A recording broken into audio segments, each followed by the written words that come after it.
नमस्कार वैद्य मित्रों।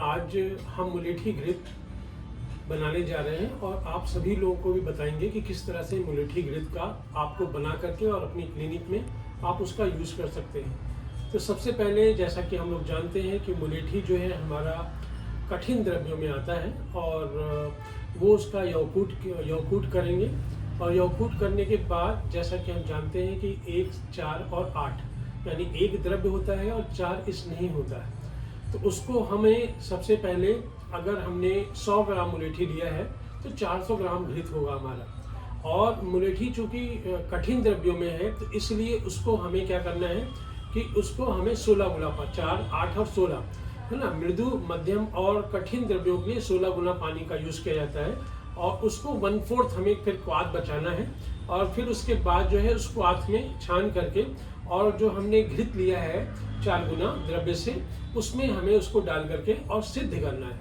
और जैसा कि हम सभी जानते हैं कि हमारा मृदु पाक, मध्यम पाक और खर पाक 3 प्रकार का पाक होता है। तो आपको अगर बाह्य यूज़ करना है तो खर पाक, मध्यम यूज़ करना है तो आपको जो है वो बस्ती और आभ्यंतर प्रयोग के लिए, और अगर खर पाक है तो आप अगर मृदु पाक है तो आपको किसको लिए करना है कि वो जो है आप लोगों के लिए किस पर्पज से यूज़ करना है उसको आपको देख करके ही यूज़ करना है, ठीक है ना। तो नस्य के लिए यूज़ करना है। तो इसलिए जो है हमें यहाँ पे क्या करना है कि मुलेठी घृत बना करके रख लेना है। और जैसा कि हम सभी जानते हैं कि मुलेठी जो होती है वो हमारी पित्तवात शामक है, श्रेष्ठ, और आचार्य सुश्रुत ने इसे श्रेष्ठ वरुणोपक कहा है। तो इसलिए और भैंसरी रत्नावली में अगर आप देखेंगे तो वहाँ पे मधुविष्टि घृत का यूज़ आया हुआ है और वहाँ पे उन्होंने बताया है कि सद्या व्रण में भी इसका यूज़ करना चाहिए। तो इसके गुणों के अगर हम जाएं तो गुण देखते हैं तो ये मधुर रस है और ये हमारा गुरु है, शीत है, स्निग्ध है, ठीक है ना, और विपाक भी मधुर विपाक है। और तो इस तरह से इसके गुणों को देखते हुए, और घृत हमारा जानते ही हम सभी कि ये पित्तवात शामक होता है। तो दोनों जो है पित्तवात शामक है और कोई भी पित्तवात शामक जो भी पित्तज व्याधियां हैं, पित्त प्रधान वातज व्याधियां हैं, उन सभी में हम इसका प्रयोग बहुतायत में जो है अलग अलग कल्पनाओं में यूज़ कर सकते हैं। कल्पनाओं का मतलब यहाँ से अलग अलग मार्गों द्वारा हम यूज़ कर सकते हैं। तो जैसे कि अगर हम खालित पालित में यूज़ करना है तो हम उसको लगाने के लिए हम उसको जो है दे सकते हैं, या उसको हम शिरोधारा उसकी करा सकते हैं, या उसको हम जो है उसमें तैलम कर सकते हैं, या हम उसको नस्य दे सकते हैं। अगर मान लीजिए कर्ण में दाह है या शूल है उस केस में भी इसका यूज़ कर सकते हैं।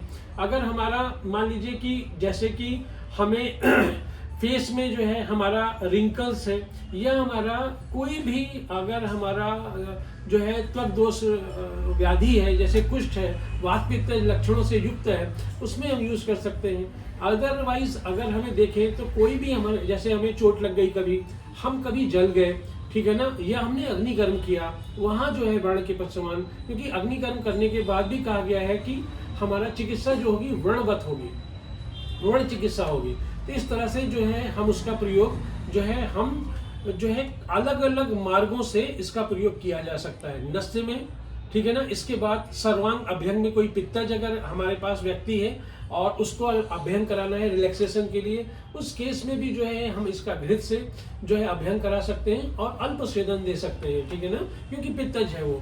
तो इस तरह से अगर कोई बच्चा है और उसको अगर मान लीजिए कि वातज अजीर्ण है और नाभि वस्ती देना है तो नाभि वस्ती का प्रयोग जैसे हम जो है कटी वस्ती का प्रयोग करते हैं वैसे हम नाभि वस्ती का भी प्रयोग कर सकते हैं। इसी तरह से कोई भी हमारी पित्तवातज व्याधि जो है, जैसे कि अगर हम कहें कि किसी को परिकृतिका हो गया, आजकल वातज अजीर्ण के कारण बहुत सारे लोगों को वातज प्रकृति है जिनकी, उनको परिकृतिका का जो है व्याधि होती है, फीसर होता है उनको ना, तो उस केस में भी हम व्रणोपक वस्ती 10 ml जो है उसको हम दे सकते हैं, उसको दे सकते हैं। इसी तरह से अगर हम वंशण प्रदेश में हमारा दाह और हमारा वहाँ पे वर्ण वैवर्णता हो रखी है और वो कुष्ठ रोग अधिकार का है तो उसमें भी वहाँ भी दे सकते हैं। अर्थात जहाँ भी पित्त और वात का संसर्ग आपको दिखता है वहाँ इसका प्रयोग हम आभ्यंतर या बाह्य कर सकते हैं।